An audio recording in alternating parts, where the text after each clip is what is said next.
pagi, siang, sore, dan malam. Nah, sebelumnya perkenalan dulu nggak sih?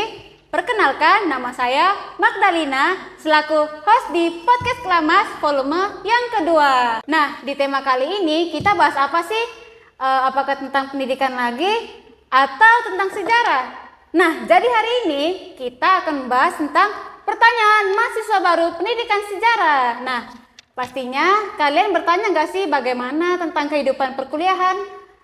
Bagaimana cara survive di perkuliahan? Pasti banyak yang bertanya-tanya. Nah, di episode kali ini kita ditemani oleh dua kakak-kakak yang sangat berpengalaman di dunia perkuliahan. Nah, mungkin bisa perkenalan langsung nih dengan kakak-kakak nih. Siapa sih ini mereka? Halo teman-teman, perkenalkan nama saya Stanley Jasar Prayoga, biasa dipanggil Stanley. Halo teman-teman, aku Gusti Maulida Madina, biasa dipanggil Gusti.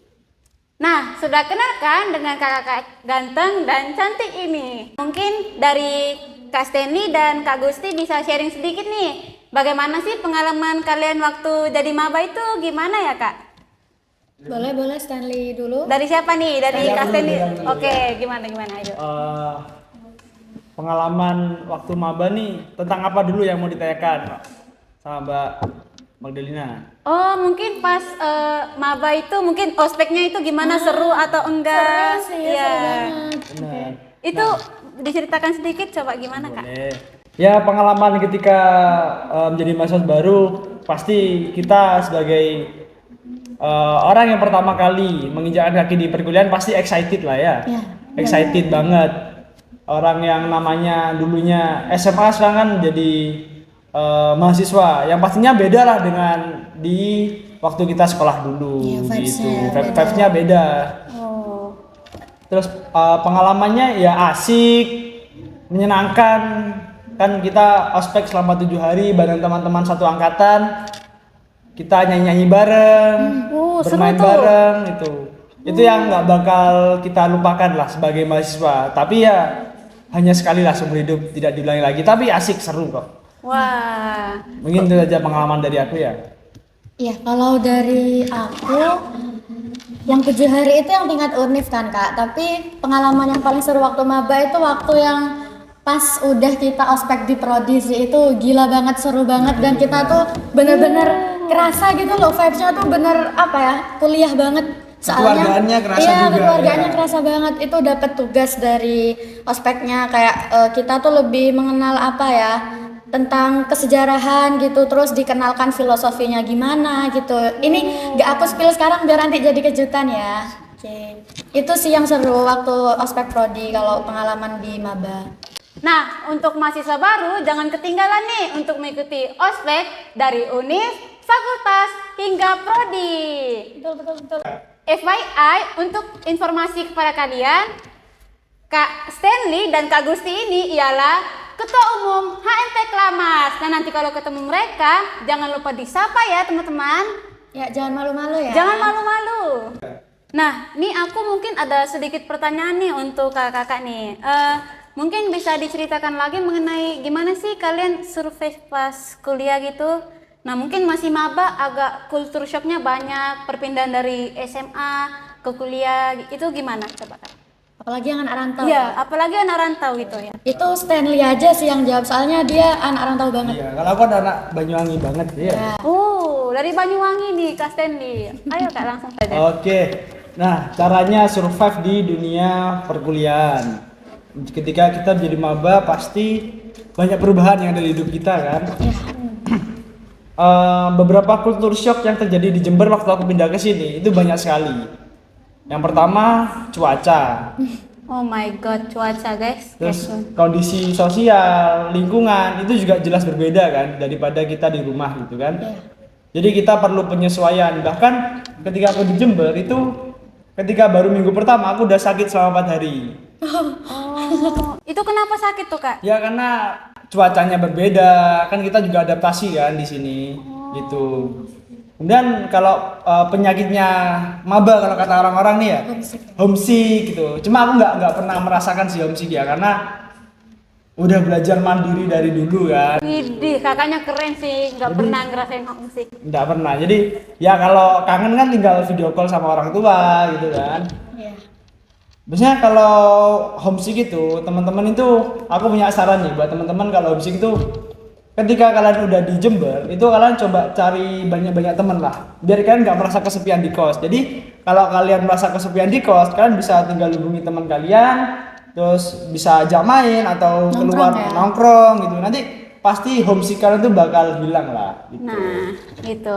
Jadi untuk maba-maba nanti jangan lupa cari teman yang banyak biar nggak homesick. Nah, benar. Mungkin kalau cuma buat aku ya yang dari Banyuwangi kan pasti kan kalau homesick nggak kerasa ya. Mungkin kalau kangen rumah kan tinggal pulang cuma 2 jam naik sepeda. Kalau naik kereta kan cuma 8.000 kan ya. Iya. Tapi kalau buat teman-teman yang dari luar, mungkin dari luar pulau atau dari luar negeri ya seperti Mbak Magdalena ini kan juga pastinya kan beda sama cara menanggulanginya. Mungkin kalau saran dari aku ya itu coba cari teman relasi yang banyak, kemudian ikut kegiatan entah itu organisasi atau UKM. Itu bisa juga meminimalisir dari Homesick ya? homesick itu Homesick, sendiri. iya. Iya. Kemudian kultur shocknya itu ada di makanan. Kenapa tuh? Kenapa tuh? Kalau di situ makanannya murah-murah. Oh, Iya, iya, iya. Ya, murah-murah. Mungkin di sini kalian tuh makan 10.000 tuh udah dapat sama minumnya. Kalau kakaknya merasakan juga, dia ayam geprek atau nasi campur tuh biasanya sama minumnya tuh 10.000. Widih, murah sekali ya Jember ya. Jember tuh murah temannya. Daripada walaupun kita tetanggaan ya Banyuwangi sama Jember tuh harganya berbeda. Di situ kayak kita tuh makan dengan dana 20.000 sehari tuh bisa makan 2 kali. Gitu. Sangat murah ya Jember ya. Murah. Karena hidupnya di sini kan mahasiswa, jadi paling orang-orang kan jualannya kan untuk mahasiswa, jadi kita lebih murah kan. Tapi ya mungkin ini saran buat teman-teman ya kalau beli makan di daerah Jember mungkin agak dihati-hati karena biasanya tuh perut-perutnya perantau tuh berbeda sama perut-perutnya orang Jember. Jadi Iya. terkadang tuh ketika mahasiswa baru itu kadang ada penyakit diare, terus sakit perut karena nggak cocok sama makanannya di Jember. Tapi nanti lama-kelamaan juga bakal beradaptasi di sini. Beradaptasi, bahkan nanti bisa terbiasa dengan benar makanan sekali. yang ada di Jember. Iya. Mungkin ke pertanyaan selanjutnya nih, aku ingin tanya sih, ini kayaknya apalagi ketua ya di organisasi ini, ketua dan wakil ketua. Ini gimana ya cara kakaknya memanajemen waktu antara organisasi dan kuliah? Apa nggak pusing kak itu? Gimana sih Pusing kak? ya? Iya. Sekali itu mungkin bisa dijawab sama Gusti ya karena kuliahnya lebih dari aku kayaknya. Waduh. Oh. Enggak gitu ya teman-teman, enggak gitu. Gimana Oke. tuh?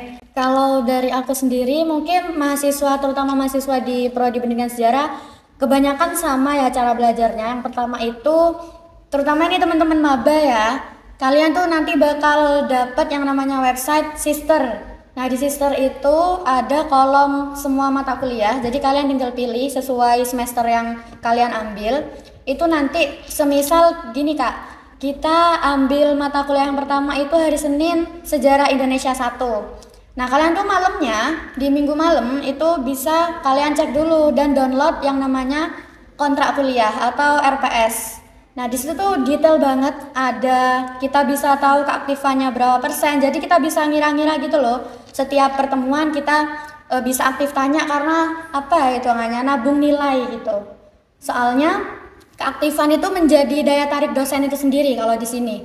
Terus yang kedua, setelah perkuliahan selesai, itu kalian bisa mereview lagi. Jadi ketika di kelas dosen menerangkan, kalian bisa mencatat dengan bahasa kalian sendiri, entah itu di coret-coretan atau di binder itu bebas. Tapi nanti selepas kuliah kalian bisa review, diulangi lagi, dibaca. Kalau belum paham, nah ini pentingnya kelompok belajar. Kalau aku nih kak punya teman-teman yang emang pada support gitu loh. Setiap malam kita sering ngumpul, tapi ngumpulnya ya di sambil nongkrong, tapi nongkrongnya itu ada kayak pembahasan tentang materi gitu. Jadi kelompok untuk diskusi atau kelompok belajar tuh penting banget buat nge-support kita di perkuliahan. Nah pasti itu kan di antara beberapa anak di kelompok ini ada yang paham banget atau paham apa ya, sedikit paham gitu ya.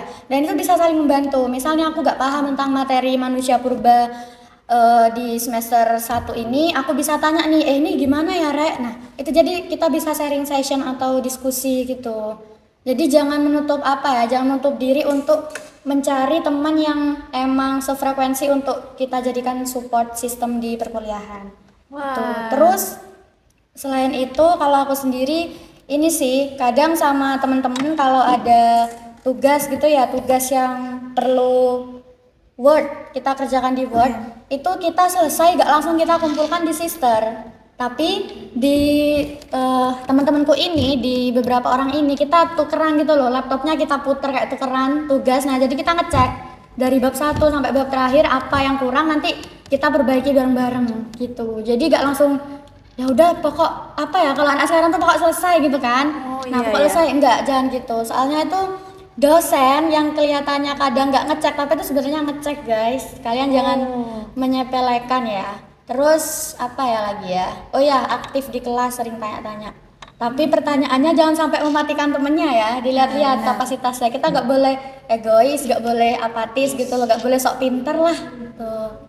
Jadi Itu sih, sewajarnya aja ya Kak. Mungkin kalau Kak Stanley ada tips lain yang agak beda nih. Ya, gimana sih? Kalau aku ya, karena aku itu kalau dibanding sama Kak Gusti ya sangat jauh ya, karena tipe belajar orang kan beda kan. Iya, iya. Sama yang pertama tuh kita juga penting untuk punya teman. Kalau di aku sendiri, aku itu satu kos tuh ada 3 orang itu anak sejarah semua. Dan alhamdulillahnya ketiga orang ini membantu. Juga kos kami bertiga ini sering didatangi, hampir tiap hari didatangi sama teman-teman. Jadi teman-teman kalau nugas tuh ke kos kita. Jadi di situ kita bertukar pikiran. Kita dapat tugas UAS nih, bikin artikel tentang Asia Tenggara. Nanti yang satu kan bahas Thailand, satu bahas Kamboja. Mungkin yang bahas Thailand juga paham Kamboja nih. Jadi yang sedang mengerjakan Kamboja bakal tanya ke temennya sedang mengerjakan Thailand itu. Jadi nggak hanya satu orang kerjakan satu, tapi kita di situ saling berdiskusi lah.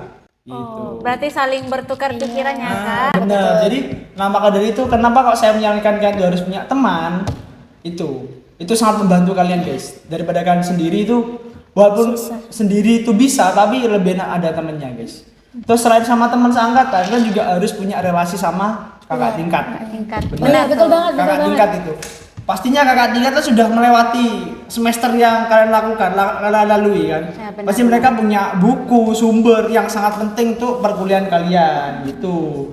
Karena kalau kalian nyari sendiri mungkin buku-buku juga agak sulit ya kayak. Benar-benar. Nah, buku sejarah tuh sulit banget, Ya.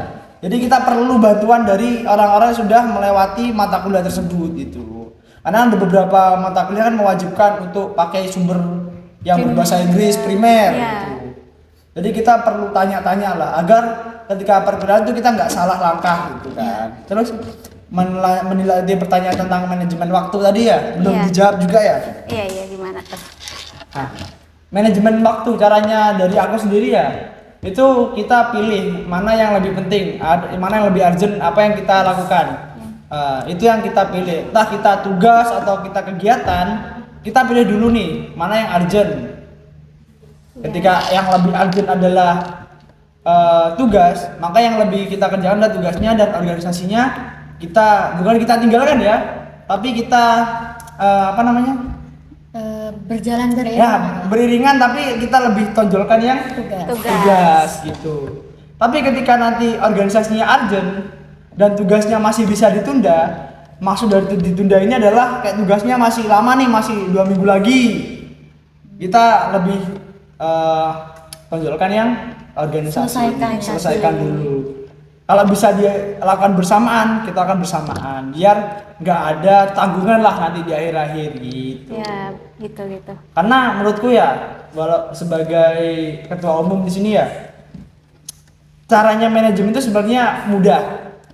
Mudah, sebenarnya mudah. Caranya itu mudah. Tapi yang sulit itu bagaimana cara kita melakukannya. Iya benar. Niatnya itu apa? Yang sulit itu. Kadang kita udah, aku mau ngerjakan tugas dulu nih. Mager. Jadi ya itu yang jadi momok bagi kita ya gitu. Kalau Mbak Gusti gimana caranya?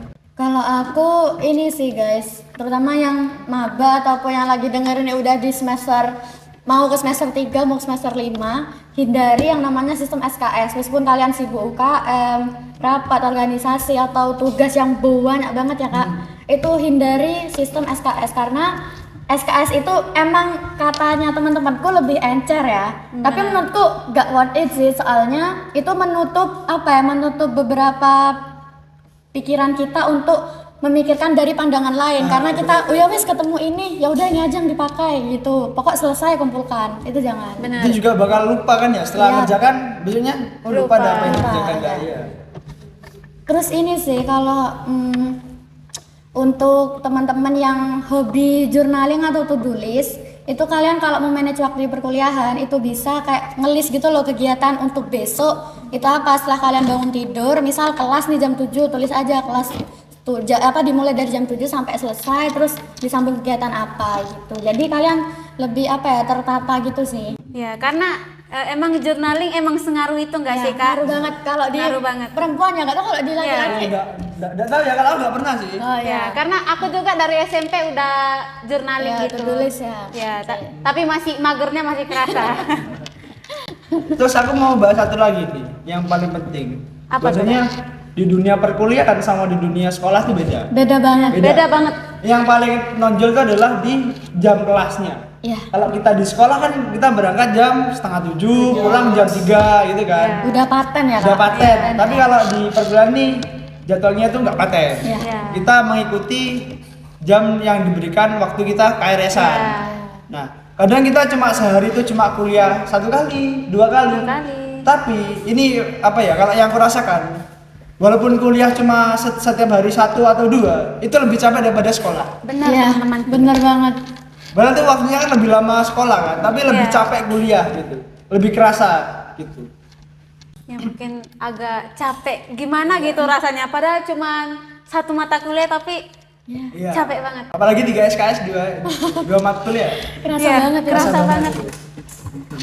Nah, mungkin itu ya teman-teman sedikit sharing, dan mungkin ini pertanyaan dari aku ya. Mungkin bisa di spill dikit ya, IP semester ini tuh gimana ya, Kak? Udah ketebak ini. Udah ketemu. Gimana sih, Kak? Ya kalau IP-nya di semester ini semester berapa kita berarti ya? Semester Di semester Iya. 4. Nah, ini semester 4. Di semester 4 ini ya alhamdulillahnya ada peningkatan lah ya. Wah. Jadi IP-nya ada 3,7. Gede itu, guys. 7 berapa, Kak? 3,7 pas. Oh, 3,7 pas. pas. Jadi teman-teman jangan berpikiran bahwasanya organisasi itu bakal mematikan perkuliahan kalian gitu. Jadi nilaiku tuh naik semenjak masuk organisasi. Ya. Nah, Ya itu. Kalau Gusti gimana tuh, Kak? Kalau aku sendiri ini harus di-spill ya. Kalau Harus bisa lah. ya harus lah nggak sih? Ya, ayo gimana tuh? Kalau aku dari semester pas aku join di HMP tuh alhamdulillah gak ada turun. Kalau terakhir ini IP-nya ini langsung disebutin. Iya. Oke. Bisa. 3,96. Itu jadi sebenarnya agak gimana ya, malu sih ngomongnya. Kenapa malu? Itu udah gede. Wow. apa namanya aib ya. Aib itu ya, IP ya. Kalau di perkuliahan tuh ya, guys, Aib. IP sama IPK tuh jangan sembarangan kalian kasih tahu ke teman-teman kalian. Jangan pernah Itu kasih tahu aib ke ya. siapa-siapa. Ya, Benar sekali. aib. Ini aja kita disuruh karena ini. Iya. Jangan pengen tahu guys untuk pengetahuan kalian. Ya, ya. Nah, jadi intinya itu lingkungan pertemanan itu sangat berpengaruh pada pembelajaran kalian. Benar sekali teman-teman. Jadi kalian harus mencari teman yang emang mau belajar bersama-sama gitu. Yang mau diajak maju. Iya, yang mau diajak maju.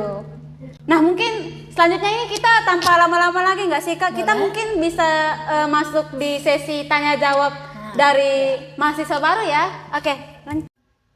Nah Kak, mungkin kita bisa langsung masuk di pertanyaan dari mahasiswa ya. Ini ada pertanyaan pertama nih. Boleh.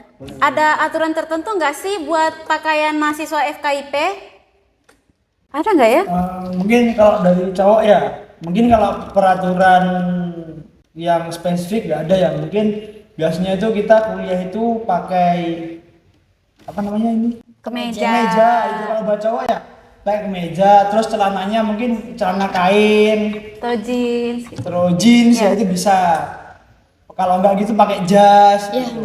Kalau spesifik kayak pakai batik, pakai apa gitu, Nggak ada kalau di sejarah, mungkin di FKIP lainnya tuh ada ya. Iya. Sepatu pun bebas, asal bersepatu ya, jangan pakai sandal. Mau pakai warna pink, biru, putih itu bebas, jangan pakai apa-apa itu. Yang penting jangan pakai sandal Iya, ya. Kak? benar sekali. Iya, betul. Kalau perempuan, kalau di sejarah sendiri ya itu sama aja kayak yang laki-laki tuh gak ada ketentuan yang paten atau ketentuan dari prodi atau gimana. Yang penting kalian gak pakai, sorry to say, crop top. Itu jangan, karena kita di pendidikan. Terus jangan pakai yang tanpa lengan. Kembali lagi karena kita pendidikan harus harus sopan dan paham lah bagaimana etika berpakaian. Terus roknya bebas, mau pakai rok span atau rok yang lainnya juga bebas, celana juga bebas. Pokok nggak celana pendek aja sih Kak, gitu. Lucu aja ya. Jangan. Iya, kayak mau ke mall jadinya. Terus Jangan kayak ke mall sepatuan ya. juga bisa pakai flat shoes, jangan sandalan juga sih, nggak sopan soalnya itu. Jilbab bebas. Mau pakai yang langsung pasmina atau segitiga juga bebas. Iya. Sejarah kayak gitu sih kurang lebih. Ya kalau yang nggak kerudungannya, rambutnya mau diurai Iya, betul. atau disanggul gimana. Yang penting teman-teman nggak boleh pakai kaos ya, itu jangan. Karena kita, apalagi kita di FKIP, jangan pakai sandal, jangan pakai kaos. Iya.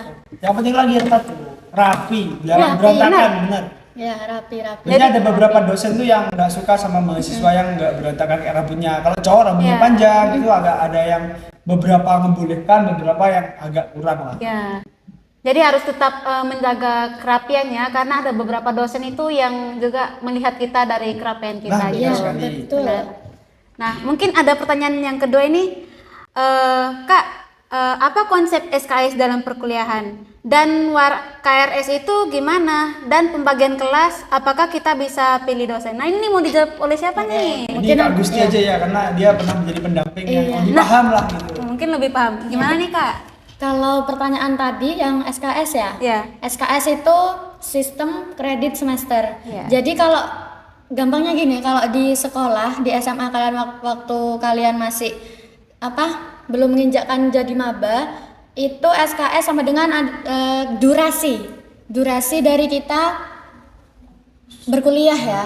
Kurang lebihnya kayak gitu. Jadi misal di mata kuliah Sejarah Indonesia 1, keterangannya itu 2 SKS, berarti satu SKS-nya itu 50 menit. Jadi kalau 2 SKS 50 kali 2 100 menit. Jadi kita berkuliah di dalam kelas itu selama 100 menit. Itu jadi SKS kayak gitu. Nah, untuk durasi tempuh maksimal per semester itu kembali lagi ke aturan prodi.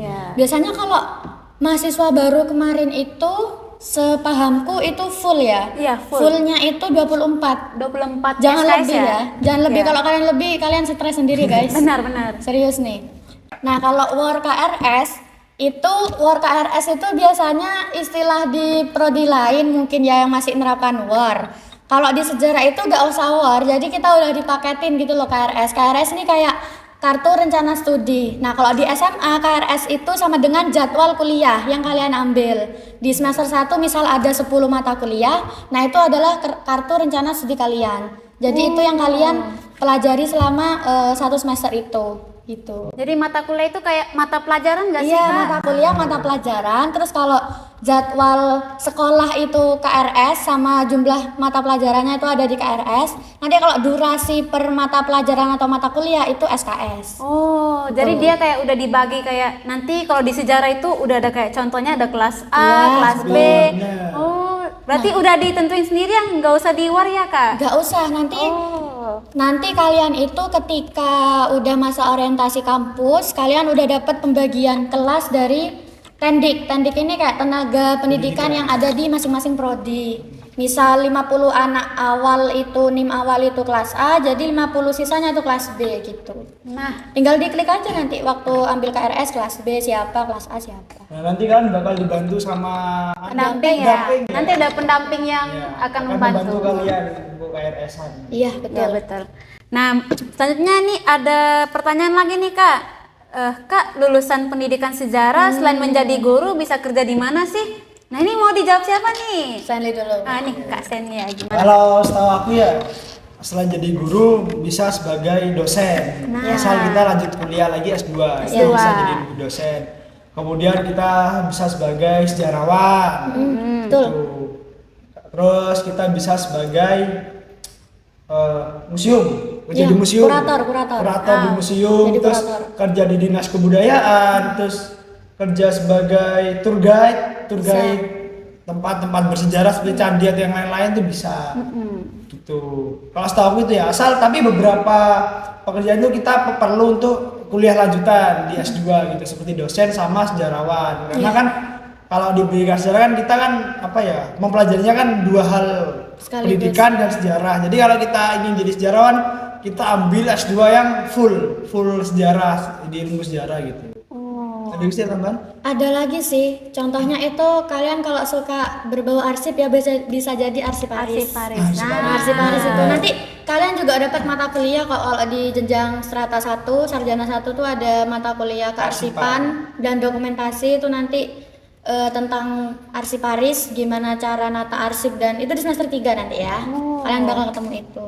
Setelah itu kalian juga bisa jadi di dinas pendidikan atau dinas-dinas lainnya. Contohnya kalau di Jatim ini juga ada BPK namanya. BPK tuh tentang sejarah, tentang budaya. Kalian juga bisa kerja di sana. Oh, gitu ya, Kak. Jadi gak cuma berpatok sama guru aja ya. Ya, jadi kayak ada jadi dosen, peneliti, ahli antropolog mungkin juga bisa. Iya. Arkeologi bisa. Arkeologi Tapi bisa ya? Harus kuliah lagi. Kuliah lagi. Kuliah lagi. Oh, gitu. Iya. Nah, mungkin teman-teman nih aku mungkin sedikit menambahkannya, walaupun kita jadi guru atau apapun, kita di zaman sekarang kita bisa loh jadi konten kreator Iya. sejarah. Benar, konten Nih, kreator. Sejarah ya. ya, jadi kita bisa membuat edukasi atau apapun itu dari itulah tentang sejarah, jadi konten kreator dan lain-lain.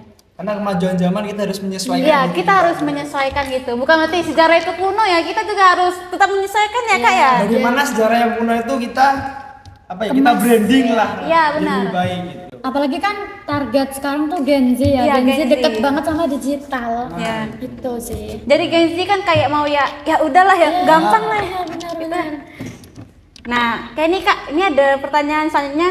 Kak, cara nguatin mental gimana sih? Ini Boleh pertanyaan. Boleh. ini mau dijawab siapa nih? Menarik. Ini Menarik ya? Mungkin aku dulu. Aku nggak pernah kena tekanan mental sih. Iya. Jadi kalau aku nantinya memberikan sebuah saran kayaknya Ya, karena palsu aja. karena mental dari kita sendiri nggak sih, Kak? Iya. Kalau cara nguatin mental nggak bisa, tapi cara mempertahankan mental itu itu yang perlu dilakukan. Kalau dari aku mempertahankan mental itu yang penting, apalagi pas ini ya waktu di dalam kelas misal dapat koreksi dari dosen. Jadi kan pertama yang ngebuat mental kita jatuh itu kan omongan atau kritik dari dosen gitu loh terhadap materi kita. Itu diambil baiknya aja atau inti dari kritik itu sendiri. Kalau kritiknya udah keluar dari ranah membahas tentang materi itu bisa dibuang aja lah, jangan dibawa atau jangan diambil hati. Ini banyak kok. Ya. Kalau untuk lingkungan sekitar mungkin ini sih biasakan positive thinking, jangan negative thinking. Iya, benar. Karena kalau kalian kebiasaan negative thinking itu mentalnya kerasa banget sih down-nya. Nah, benar. Kayak kenapa sih temenku kok kayak gini? Kenapa sih aku kok diginikan terus? No. Gitu, jangan Benar, berpikiran seperti itu. Gitu. Nah, jadi kalian jangan terlalu dimasukin hati ya, apalagi kalau dosen kayak ngomong apa gitu. Nah, kita ambil jadi pelajaran gak sih, Kak? Benar. Benar. Nah, jadi jangan dimasukin ke hati. Karena sepenuhnya dosen itu memberi saran ke kita itu membangun semua. Iya, Walaupun benar. mungkin bagi kita itu kalimatnya Sakit ya. sakit, Sakit. tapi itu benar-benar membangun kita, membantu Iya. kita untuk berkembang. Nah, benar. Nah, mungkin ini ada pertanyaan selanjutnya lagi. Kak, nanti waktu ospek ada aturan yang ketat nggak ya? Ada peraturan yang harus benar-benar diperhatikan nggak ya? Nah, itu ditanyakan juga tuh. Nah, mungkin ada yang penasaran mau Ada dijawab? gak ya? Mau dijawab? Aduh. Peraturan biasanya disediakan nggak sih? Ada, Iya. setiap ospek itu ada peraturannya, mungkin ya. Tapi setiap jenjang ospek itu memiliki level yang berbeda-beda. Kalau di ospek universitas mungkin ada peraturan, cuma nggak seketat, mungkin masih bisa, masih longgar lah. Iya, masih ada toleransi. Mungkin kayak sepatu, asal pakai sepatu pantofel itu pasti aman gitu kan. Make up Itu masih aman lah, soalnya ya. kan yang menjaga waktu PKKMB kan juga dari kita sendiri kan gitu. Ya, benar. Perwakilan dari kita sendiri. Kemudian kalau terus masuk di ospek fakultas. Nah, ini mungkin agak lebih ketat ya. Ya. Karena ada tim mana? Kedisiplinan. Benar. Mungkin kayak sepatunya harus benar-benar pantofel, terus tinggi haknya itu buat cewek itu ada aturannya, terus bentuk haknya itu kan ada beberapa bentuk Ya, hak kan. ya, Itu benar. dilihat gak boleh yang segitiga atau apa gitu. Biasanya tuh rambut, terus make up itu sangat dicek kalau di fakultas. Itu biasanya kena hukuman gitu. Ada tahapan hukumannya kayak ringan, sedang sama berat gitu. Benar. Kalau di prodi Kak? Kalau di prodi Kalau di mungkin prodi. apa ya? Ini kalau prodi itu beda karena yang megangan dari kakak tingkat kalian ya. Iya. Mungkin peraturannya lebih ketat lagi ya. Tergantung dari kakak tingkatnya juga Iya, ya. benar Kak? sekali. Betul. Terus keketatan ini sebenarnya bukan ketat yang Gimana ya? ya. Emang aturannya begitu, kayak kita harus berpakaian rapi kan sudah dasarnya kita sebagai mahasiswa FKIP, kita harus rapi dan juga taat aturan karena nanti kita kan kerja juga kan ada punya atasan kan. Iya, Kita benar. dilatih untuk bisa Disiplin. lah gitu. Oh iya. Terus on time. Nah, kalau dibanding 3 itu yang paling berat ya, berat ya. Paling ketat tuh ya aspek prodi, tapi nggak yang ketat-ketat Ya. banget, masih Kalau sejarah nggak ya Nggak. kayak pada umumnya nggak sih Kak? Kalau biasa-biasa sejarah? aja, nggak yang Nggak serem fun, lah, nggak ya, serem nggak lah, yang serem. fun gitu. Ya, karena setiap prodi itu berbeda-beda Ah, ya. benar Kalau di sekali. sejarah itu ospek prodinya ya fun aja pada umumnya gitu. Iya. Don't be scared lah. Iya. Nggak ada yang perlu ditakutkan lah. Ya, jangan ditakuti lah karena emang nggak ada yang perlu ditakutkan Iya. itu seseru itu Benar nggak sih sekali, Kak? karena seru banget itu kayak bakal jadi kenangan kalian Iya, sepanjang benar. kuliah ya. Betul banget. Jadi ospek itu adalah pengalaman mungkin pengalaman pertama dan terakhir ya, Nah, karena iya. itu cuma satu kali gitu. Dan nggak bakal mau diulangi lagi. Iya. Benar. Jadi kalian kalau udah ngerasain, jadi saya itu kadang ngerasa kayak pengen ngulang gitu loh Kak, ospek Waduh. kayak seru gitu. Terlalu bersemangat Iya, untuk ini Andi ya. terlalu excited sih. Iya. Oke, gitu ya teman-teman. Nah, kita bisa lanjut di pertanyaan selanjutnya. Ketika ada kunjungan ke tempat sejarah, apakah biaya sendiri atau dari kampus? Nah, ini siapa yang mau jawab nih? Mungkin aku mau jawab dulu ya. Ya. Soalnya kemarin udah megang perjalanan ini gitu loh sebagai panitia maksudnya. Untuk uang dana ya tadi Ya, pertanyaannya. dananya. Dana itu kalau dari mahasiswa tetap mengeluarkan. Jadi tuh nggak semerta-merta kita diminta iuran 1.900.000 enggak. Jadi kayak ada transparansi gitu ya. Nah, Untuk makan misal 6 kali makannya, terus tiketnya itu berapa, hotelnya berapa, bisnya berapa. Jadi aman lah untuk transparansi. Mungkin kalau dari prodi atau pihak-pihak yang lainnya itu juga mengeluarkan uang tapi untuk kebutuhan yang lebih urgensi gitu loh. gitu. Jadi tetap menggunakan dana sendiri nggak, tapi di transparansi ya gitu Kak, nggak terlalu mahal lah. Dan itu kalau misal kalian keberatan dengan nominal yang kalian sepakati nanti ketika mau PKL ya namanya, itu kalian bisa rundingan tuh sama panitia kecilnya atau langsung sama Dosennya. dosen pembimbing lapangannya. Ya. Jadi kita harus 1 juta mutlak enggak, itu masih bisa didiskusikan ya. Ya, jadi masih bisa didiskusikan Iya, lah sama perundingan. panitia yang ngatur atau dosen yang ngatur. Tapi gitu. sejauh ini aman ya Ya, namanya. aman. Kemana aja nih Kak? Udah Coba spill. Ini udah kemana aja nih sebagai mahasiswa pendidikan sejarah nih? Ayo. Mungkin kalau buat teman-teman nih ya, Taspil ini kalau kita sebagai mahasiswa pendidikan sejarah itu kita nantinya akan ada 2 PKL ya. Ya, Ya. PKL. 2 PKL. Itu ada di yang kalau di Tandu ya, kata kalau di zamannya kalian nanti Ya, sama mungkin Bida berubah ya. Berubah ya. Jadi Berubah. di semester 1 kita itu waktu itu kita ke Jogja, ke Seragen sama ke Jogja.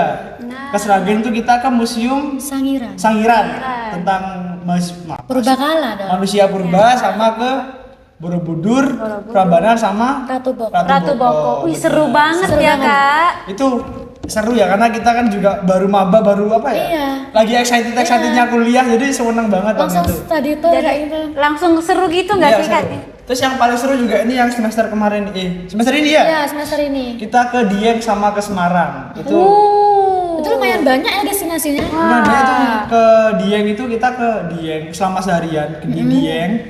Dieng itu kita di Masyarakat. masyarakatnya kita diturunkan langsung ke masyarakat. Kemudian ke Yang Candi Arjuna Iya, Candi Arjuna. Candi Arjuna. sama guys. di Kawasikidang. Kawasikidang. Uh, Itu keren sih, itu bagus sih karena wah, itu pemandangannya bagus. Kita kuliah tuh gak hanya dapat ilmu tapi dapat liburan. Iya. Ya. Liburannya juga. Benar. Terus kita ke Lawang Sewu. Lawang Sewu. Itu Lawang Sewu nggak tuh? pengalaman. Mungkin dari aku pengalaman yang sangat apa namanya? Iya. Berkesan. Berkesan lah karena waktu itu juga aku ikut turun ke itu ruang bawah tanahnya. Oh, iya, itu. Karena tuh nggak semua ikut turun, itu cuma beberapa orang yang turun. Jadi Wah, lihat bawah tanahnya yang katanya angker jadi Iya, itu penjaranya. spotlightnya Lawang Nah, Sewu itu. itu. Itu berkesan buat aku ya. Terus kita ke Sampokong. Ya, itu kelenteng ya. Sama satunya lagi ke Palagan Ambarawa. Itu. Di situ kita bisa melihat pesawat, tank, Ya. kereta api di situ. Tuh keren. Tapi selain PKL tuh kita biasanya di setiap semester tuh ada mata kuliah yang memerlukan kita untuk Terjun sendiri. Iya, terjun terjun sendiri ke penelitian. lapangan ya. Kayak kita harus mencari jejak-jejak peninggalan Islam, Iya. terus kita harus mencari sejarah di daerah kita sendiri. Itu kita harus terjun sendiri, kita wawancara sendiri gitu tanpa bantuan dari dosen gitu. Iya. Biasanya dosen tuh menugaskan tuh individu bukan kelompok. Individu, iya. Jadi kita harus membangun public speaking kita, Keberanian. keberanian itu. Karena kalau kita nggak berani itu Ya benar. Nggak bisa ngerjain nggak bisa tugas. ngerjain tugasnya, benar. Jadi sangat berbeda dengan di SMA ya. Jadi di perkuliahan ini kalian diwajibkan untuk membangun skill kita, gimana skill berbicara, gimana skill kita dengan orang lain Iya, gitu. betul. Benar. Itu sangat penting teman-teman. Nah mungkin ini ada pertanyaan lagi nih Kak. Nah Kak spill materi semester 1 dong. Terus buku yang dipakai apa sih? Nah Oh, semester materinya 1 deh. apa sih Kak? Nah, kalau materinya semester 1 ini beberapa mata kuliahnya ya. Yang masih ingat ya? Masih ingat ya. Mungkin karena udah berapa tahun ya? Udah 2 tahun yang lalu. 2 ya. tahun Dua yang lalu, udah lama ya. Itu ada sejarah Indonesia 1. Mungkin sekarang namanya Sejarah prasejarah. Oh iya, sejarah Prasejarah. prasejarah, sejarah Indonesia prasejarah.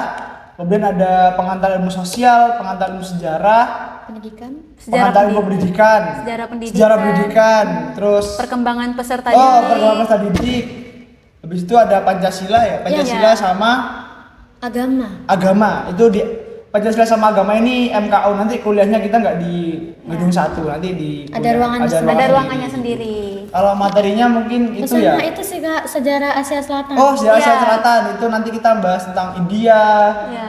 Bangladesh. Bangladesh, Pakistan dan lain-lain itu pasti itu seru kok. Semester pertama itu materinya seru-seru. Jadi kita membahas tentang Asia Selatan. Materi semester 1 seru-seru ya Kak? Seru banget. Nah terus buku yang biasa dipakai itu apa sih Kak? Kalau untuk basic ini kepake tiap semester sih, namanya itu buku Indonesia dalam arus sejarah ya. Biasanya kalau anak sejarah tuh nyebutnya IDAS. IDAS. Tapi kalau ada yang lain itu covernya ada warna merah, itu Sejarah Nasional Indonesia. Ada jilid 1, jilid 2 dan seterusnya, itu bisa kita pakai ke tiap semester. Nah itu buku wajib untuk mahasiswa ya. Ini benar. nanti teman-teman bisa cek di link Shopee atau untuk persediaan nanti. Banyak kok Ya, banyak kok ya. Kalau yang untuk pendidikan atau referensi Inggris tuh bisa kalian akses di Libgan ya Kak. Iya, Itu benar. gratis. Nah itu gratis. Nah teman-teman kalau nggak mau beli buku bisa akses di Libgen itu bisa. Nah gitu itu mudah kok. Nanti bisa dilihat di YouTube itu tata cara membuka Libgen itu gimana. Nah, benar sekali. Terus satu lagi buku yang emang kita bener-bener pakai sampai semester akhir tuh Kunto Wijoyo, itu soalnya Ya. ada metode penelitian sejarah di dalamnya. Pengantar sejarah ya. Iya. Ya. Nah nanti buku Kunto Wijoyo itu menjadi pacuan untuk kita membuat skripsi ya Kak. Iya, terus nulis artikel tuh Ya, juga nulis kan. artikel. Nah, jadi buku Kunto Wijoyo itu sangat penting. Jadi mungkin teman-teman bisa dilihat-lihat juga di Shopee untuk Benar, persediaan benar, kalian atau gitu ya. pinjem ya. Ya, dipinjam ke cutting Benar. atau gimana gitu. Tanya-tanya lah. Ya, tanya-tanya lah. Nanti berbaur lah dengan Cutting. cutting juga. Jangan sungkan lah. Jangan sungkan. Cuttingnya baik-baik kok sih di Yap. sini semua. Exactly. Nah, ini ada pertanyaan selanjutnya nih Kak. Nih, problem umum menjadi mahasiswa pendidikan sejarah tuh apa ya Kak? Problem umumnya. Problem umum. Stanley dulu deh. Aduh, Gimana kalau nih? problem umumnya mungkin apa ya problemnya? Umum. Jadi kalau problem umumnya itu nggak ada, biasanya problem teman-teman ya, teman-teman seangkatan karena kan kita kan dari asal yang berbeda-beda, Iya. kemudian memiliki latar belakang yang berbeda. Jadi kayak kadang kalau satu sama dua orang itu nggak cocok, biasanya bakal Iya, itu ya, gitu ya. lah. Terus kalau problemnya mungkin nggak ada sih kayak jadi sejarah mungkin. Nah, pada umumnya lah mahasiswa, Pelajaran ya. kuliah lah ya kita. Individu. Paling problemnya ya capek nugas, Ya, capek benar. kelas gitu. Itu biasanya jadi problem nggak hanya problem jadi masa sejarah ya, tapi problem semua mahasiswa. ya. Ya benar. Semua mahasiswa ya. Jadi untuk problemnya itu sebenarnya nggak ada ya teman-teman. Mungkin dari kita individu gimana kita Iya. ya gitulah cara kita beradaptasi atau gimana. Iya, betul, Nah, itu dari diri kita sendiri. Nah, mungkin ini ada pertanyaan lagi, ini sistematis perkuliahan gimana sih Kak? Soalnya masih nervous nih. Jam kuliah itu gimana? Nah, itu tadi kayaknya udah dijawab Yang ya jam Kak kuliah ya, Iya. sudah ya. Nah, mungkin bisa di next Iya. nggak sih Kak? Sistematis. Next. Nah, ini Ikut jangan. Sistematis kuliah tuh sama aja kayak apa namanya? Sekolah. Sekolah sih ya ya. kayak sekolah. Tapi kayak setiap dosen tuh memiliki tata cara belajar masing-masing. Kadang ada yang menyuruh kita membagi kelompok, terus disuruh presentasi setiap pertemuan. Habis itu mungkin orangnya menjelaskan setelah kita presentasi gitu. Ada juga yang full menjelaskan gitu dari Iya. awal gitu. Itu ada, mungkin beda-beda ya setiap dosen ya. Iya, Oh, tiap ya. makul. Berarti setiap dosen itu beda-beda. Mungkin kalau 2 sampai 3 minggu awal itu pembahasan kontrak kuliah sama bagian Iya. kelompok sih. Selebihnya kayak presentasi dan dosen itu hanya sebagai apa ya? Fasilitator. Fasilitator. Jadi yang proaktif tuh mahasiswanya itu sendiri. Ya benar. Jadi kalau kayak pembagian kelompok itu tergantung dari dosennya. Itu dosennya mau Sesuai NIM ya. sesuai nih Atau acak. atau kalian sendiri yang pilih. Nah, itu tergantung dari dosennya masing-masing ya, Kak. Benar. Nah, kita next ke pertanyaan selanjutnya. Kak, ini dunia perkuliahan ini gimana sih sebenarnya? Menyenangkan atau menyeramkan? 50-50 nggak? Ya 50-50 nggak sih, Kak? Gimana ya? Dunia perkuliahan itu sebenarnya apa ya Kak, bisa dilihat bagai dua telapak tangan lah. Ya. Ada yang menyenangkan. Ada Kalau juga. menyenangkan nggak menyenangkan, cuma nggak menyenangkan. Mungkin nggak menyenangkan ya karena kita punya teman-teman baru. Benar. Itu menyenangkan. Terus ketika kita PKL itu menyenangkan. Mungkin kalau menyedihkan, menyedihkan. kan? Menyeram. Nggak menyenangkan. Bikin dak-dik Ya, ya itu Dak-dik-duk mungkin gitu. ya karena tugas. dosen ya. Waduh. Dosennya juga. Waktu jangan disebut ya, Mak. Ya mungkin tahu tugas itu sih, terus capek ketika tugas dan organisasi Iya, gitu. benar. Itu yang agak bikin kita Pusing. pusing lah. Pusing. Tapi kalau dibilang menyenangkan apa menyeramkan, menyenangkan. Iya. Kan liburnya kan lebih lama Ya, ya. liburnya kita 2 bulan. Coy. 2 bulan. Kalau sekolah mungkin cuma berapa minggu? Cuma 3 minggu ya paling lama Kuliah ya. 2 bulan. 2 bulan. Kalau kuliah 2 bulan itu. Benar. Nah, mungkin mau dilanjut nih. Lanjut aja. Nah, mungkin ini ada pertanyaan lagi. Nah, kalau orang introvert gimana sih cara dapat teman di kampus? Nah, siapa nih yang pernah jadi introvert nih antara kedua kakak? Kebetulan aku ekstrovert nih. Kalau aku ya dari aku dulu ya. Ya dah. Aku kalau dari aku dulu aku emang dari awal tuh ekstrovert ya. Dari Oh. dulu. Karena gini ya, aku sendiri di sini tuh full mandiri guys. Bukan mandiri perkuliahan sih. Kesini tuh apa ya? Emang sendiri. Daftar UTBK sendiri, kesini sendiri, waktu tes UTBK, terus cari kos sendiri, berangkat ke sini sendiri, bawa koper di sepeda itu, sama bawa tas naik sepeda sendiri. Jadi aku dari awal tuh nggak dibantu sama orang tua, cuma orang tua menyupportnya kan di dana sama doa kan. Tapi kalau kita kesini itu sendiri orang. Sendiri. Jadi aku di sini tuh walaupun tugas kuliah, aku di sini tuh pingin kuliahku tuh lancar, jadi aku itu di grup maba nih, aku aktif dulu di grup maba. Ya, ini aktif banget sumpah. Jadi di grup tuh kayak siapapun tak, ya kalau ada pembahasan apa, aku ikut nimbrung lah. Terus semua teman-teman tak save gitu kan, biar kita nambah teman gitu Nambah kan. temen ya. Terus ada teman-teman ngajak ngopi, dulu tuh ngopinya di bawahnya TV gede. Di depan WW itu ada dulu ada Oh. tempat kopi tuh di situ, sekarang udah gak ada. Ngopi di situ tiap malam. Tuh teman-teman kayak yang bertemu kenal kayak Dimas, Adit dan lain-lain tuh. Halo Dimas. Nah, itu kita ngumpul di situ, kita ngerakatkan teman karena kan aku di sini sendiri kan. Kalau nggak mungkin aku nggak nyari teman di sini. Iya, benar. Iya benar-benar. Kalau nggak punya teman, aku kayaknya mati di sini dah ya. Iya. Jadi tetap menjalankan hubungan dengan orang lain gitu ya, benar.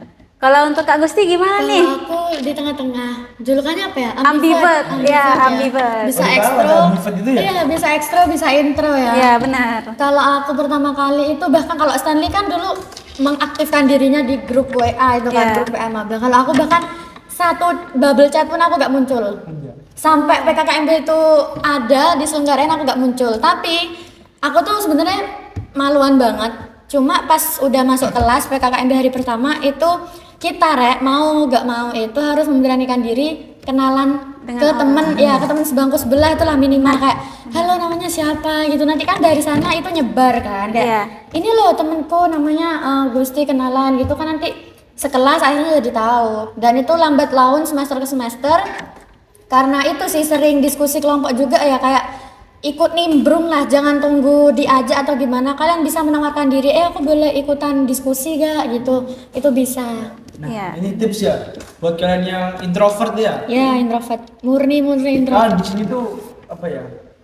Diharuskan tuh bersosialisasi sama teman-teman, membangun jiwa kalian gitu. Ya. Karena kalau kalian ekstrovert itu kalian udah bakal kuat guys. Karena kita humaniora Iya, juga ya. Iya benar. Benar. Kalau kita sebagai Sosum. mahasiswa yang apatis, egois, kita bakal gak apa namanya? Iya. Kurang Susah lah. Susah Benar. lah untuk berkembang juga di sini. Jadi intinya mau gak mau harus ngomong, Iya, harus ngomong. kenalan. Apalagi sejarah itu harus diskusi. Iya betul. Benar. Bukan ilmu paten kan? Iya. Nah itu, nggak seperti MTK, fisika dan yang udah pasti jawabannya 1, 2, 3, 1, 2, 3. Karena sejarah itu bisa Butuh. wah banyak. Banyak-banyak Iya, pandangan bercabang-cabang banyak. ya. Jadi pandangannya itu banyak ya teman-teman. Jadi untuk kalian kalau introvert diusahakan nanti biar bisa berbaur lagi gitu. Jangan terlalu sendiri-sendirilah gitu. Bener ya Kak ya? Bener banget, bener banget. Nah ini ada pertanyaan yang terakhir. Aduh ini udah yang terakhir nih Kak. Wah sayang banget. Ini ada yang terakhir nih. Ini tips supaya percaya diri itu gimana sih Kak? Aduh. Oke. Ini mungkin dari mas-mas ekstrovert ini. Iya, Dari Mas Tony ekstrovert gimana? dulu. Coba. Ini fun fact ya, walaupun aku ekstrovert, aku ini orangnya pemalu sama orang baru. Percaya gak? Masa sih? Masa kayak Iya bener, aku kayak ke mana kayak ke dosen dah. Mungkin kalau ke teman kan nggak malu lah, tapi kayak ke Iya. dosen terus ke dekanat itu kadang malu karena apa ya, takut salah gitu kan. wah. Tapi gimana tuh ngatasinya? Ya. Ngatasinya ya mau nggak mau itu kita harus tetap jalan gitu. Ya, benar. Kalau kita cuma aku takut nih masuk ke ruang dosen, sampai kapanpun kita nggak bakal berani. jalan ya benar. Iya. Makanya Jadi- itu juga aku ikut organisasi kan juga membangun diriku kan, Hmm. nge-branding. Iya. Kita kalau benefitnya ikut apa namanya organisasi itu biasanya kita bisa membangun branding diri kita sendiri, kayak public speaking. Biasanya kan ketika ada acara ditunjuk sebagai MC, moderator. Atau koordinator divisi ya, atau- divisi itu yang punya peran penting. Kan kalau orang introvert kan pasti kan nggak mau, aku maunya sebagai anggota aja yang gitu. Tapi biasanya tuh kita tuh membranding teman-teman pengurus tuh harus mau nggak mau tuh harus mau. Gitu. Karena kalau kalian nggak mau sampai kapanpun kalian nggak akan bisa. Iya. Benar. Gitu. Kalau caranya aku biar percaya diri ya gitu. Kalau aku- Memberanikan diri, apapun yang dilakukan tuh harus berani. Benar. Kurangi ini ya, nervous atau Nah, benar. minder gitu. Kalau aku ini mungkin berlaku ke cewek-cewek terutama ya, Iya. yang mau pede atau mau apa ya, lebih oke lah dalam beraktivitas gitu kan. Ya. Sebelum berangkat kuliah kan kita pasti touch up di depan cermin Touch up, kan, di iya. depan cermin. Nah jadi di depan cermin itu afirmasi, kita nerapin afirmasi kayak Afirmasi aku apa? bisa, aku berani, Oh. terus aku paham nanti sama materi di kelas, jadi gitu. Jadi afirmasi itu bakalan diserap oleh istilahnya kalau di motivator diserap oleh lingkungan atau Iya, diserap oleh benar. alam ya afirmasinya. Jadi itu akan kembali lagi ke bawah alam sadar kita, dan itu mancing kita untuk secara agak sadar kita tiba-tiba kayak paham, pede, Paham, berani pede. tanya, berani ngomong, apalagi tanya ke dosen gitu Iya, kan. benar. Masuk ruang dosen pun itu kadang nervous ya. Ya jadi kayak takut banget nanti Iya. di ini nih Kak. Nah, mending sebelum kalian berangkat kuliah itu si afirmasi diri sih. afirmasi diri itu. Be brave, be brand, and be beauty 3B tuh kalian bisa baca ya dalam hati atau gimana di depan cermin itu sih. Ya, kayak aku bisa, aku Hebat. gitu. Jadi itu sangat ngaruh nggak sih Kak? Harus sekali itu. Wah, ini udah sayang banget nih udah. Waduh, udah habis nih Kak pertanyaannya. Ya, terima kasih ya untuk Kak Stanley dan Kak Gusti udah menemani sharing session kita hari ini. Dan untuk teman-teman, jadi tolong disimak ya video ini biar kalian tidak ketinggalan informasi dan selanjutnya. Nah, mungkin dari Kak Stanley dan Kak Gusti ini bisa kasih closing statement untuk penonton kita. Gimana sih Kak? Oke, mungkin kalau dari aku ya,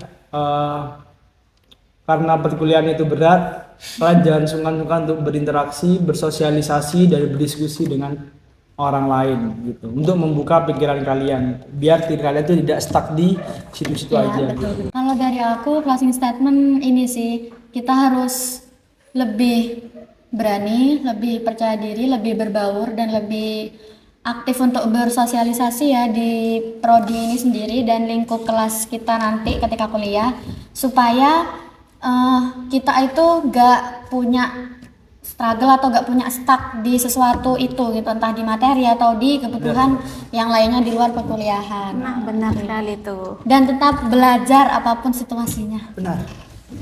Nah, untuk teman-teman yang sudah menyimak video ini dari awal hingga akhir, semoga video ini bisa menjadi inspirasi kalian ya. Terima kasih sudah menonton. Semangat untuk mengejar mimpi kalian. Sampai jumpa di episode selanjutnya. Dadah!